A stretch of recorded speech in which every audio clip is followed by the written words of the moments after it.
एक काला अध्याय आज से ठीक 50 वर्ष पूर्व आज के दिन ही देर रात्रि में हुआ था, जब कांग्रेस की तत्कालीन सरकार ने भारत के संविधान का गला घोंटते हुए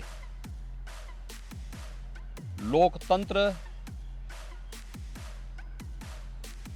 को पूरी तरह समाप्त करने की साजिश रची थी।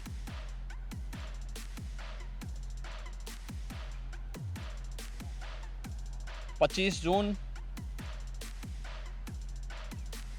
1975 रात के अंधेरे में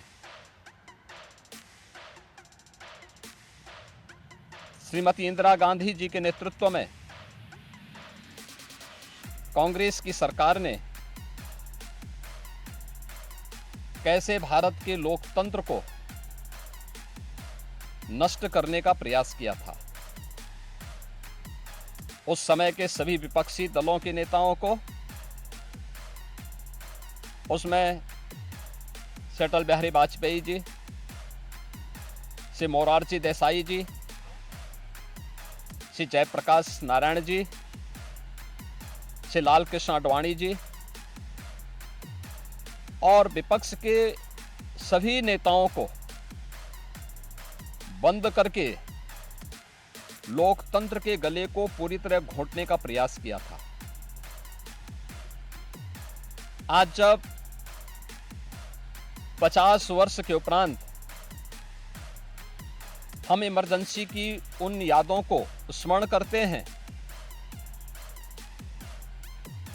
तो स्वाभाविक रूप से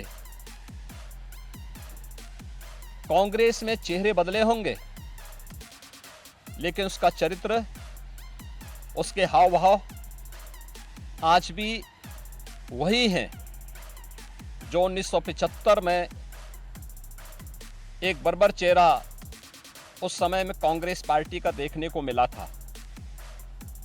कैसे उन्होंने संविधान की मूल आत्मा कही जाने वाली प्रेम्बल में संशोधन करके उसकी आत्मा को नष्ट करने का प्रयास किया था। कैसे कांग्रेस ने उस समय देश के नागरिकों के मौलिक अधिकारों को पूरी तरह प्रतिबंधित कर दिया था। कैसे न्यायालय के अधिकारों को कांग्रेस पार्टी ने उस समय में बंधक बना के रख दिया था।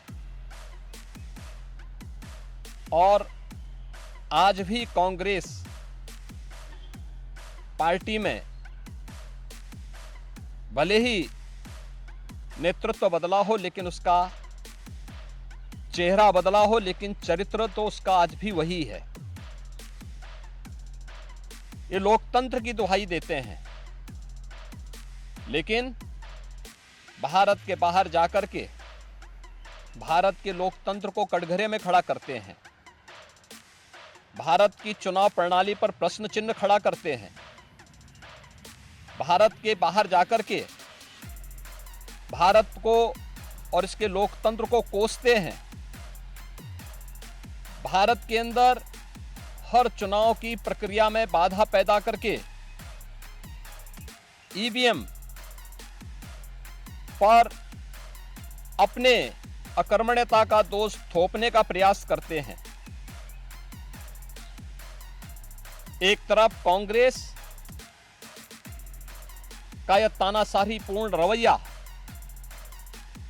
जिसने आज से नहीं या 1975 में ही नहीं, आजादी के तत्काल बाद संविधान अंगीकार करने के मात्र 2 वर्ष के अंदर ही देश के संविधान में संशोधन करके धारा 370 को उसमें जबरन डाल करके देश के अंदर देश की अखंडता को चुनौती देने वाली धारा 370 को डालने का प्रयास किया था।